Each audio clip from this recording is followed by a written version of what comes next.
Joy A Beebe was born in Kent, England, and lived in the outskirts of London during World War II. She married Carl from here in Salem, an American serving in the U.S. Army Signal Corps in England.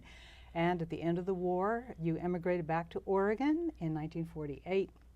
You are a retired business owner, worldwide traveler, community volunteer with 4 children, 4 grandchildren, and 10 great-grandchildren. And you are currently the host of Salem's Accent Club, love the name, as well as the War Bride Club, 66 years, and celebrates the annual reunion of her fellow war brides. Thank you so much for being with us today. What a story. And I just have to ask you, how did your project get going? What caused you to write this into a book like this? Well, my children would always say, what was it like in the war? What did you do when you grew up? And all that, that sort of thing. And after my husband died, they gave me a computer. And it's really more of a glorified typewriter for me. I'm not conversant with all the things it will do. But anyway, I started to write little stories for them. And then I decided I would put them together. They had no idea I was doing it. I had the book published in 2012 and sent each one of them and my family that's still in England a copy for my wedding anniversary, which is the 28th of April, 1945. And they were all so surprised to receive it.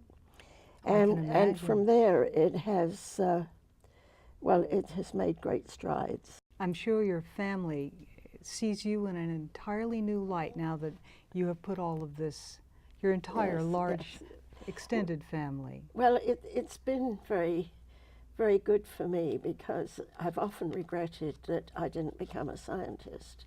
I lived close to Burroughs Wellcome, a big place that made chemicals and stuff like that.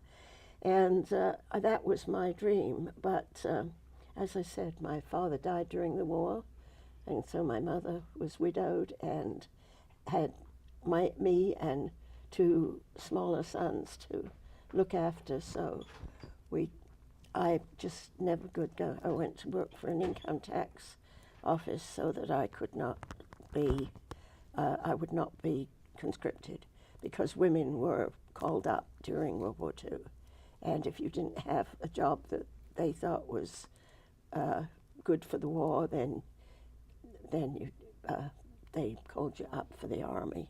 May I read a little bit from your book here? When planes coming from Germany or France met with anti-aircraft fire from our defending guns or battled with Spitfire Hurricane fighters, they were often shot down or damaged and would jettison their bombs. If they made it all the way to their target, they often seemed to save one last bomb for us on their way home. You lived with this. This was your life. There literally were bombs in your streets. How did you meet Carl?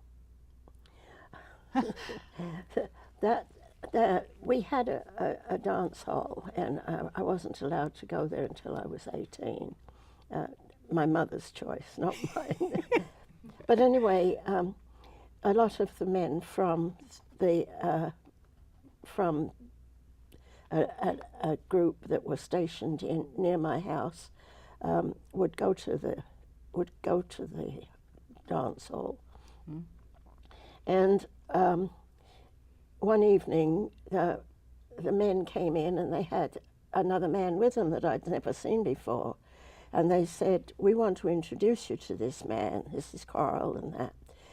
Well, it turned out he didn't dance, he didn't drink, he was very religious, and so we didn't talk much, and I just wandered off and went with friends. But he started coming almost every night that he could get off, and he would just stand in the doorway there. He'd say, "Hello, Joy," and that was about it. Well, finally, he talked me into going for a walk with him. And we walked out of the area where the dance hall was to a pub across the street that had one of these claw things in, you know, you put in a coin and the claw picks up something. And we played with that for a while. Then we went back to the dance hall, and I danced again with somebody else, and he wandered off. But finally, he talked me into letting him walk me home. And it wasn't long before I took him to my house, and my mother and my brothers just adored him. So everything just worked out well. He started to bring us stuff that he could get from the cook at the American stuff that was there. He brought us peanut butter, and we had no idea what peanut butter was. But my mother was very hesitant about using it, but she ended up enjoying it. Well, I have to say that what he did during the war years was pretty impressive. With his job, what was it? No, he was a what we now call a code breaker. He knew he was a code breaker, but nobody else knew that these 200 men in this old stately home that was built in Henry VIII's time were code breakers.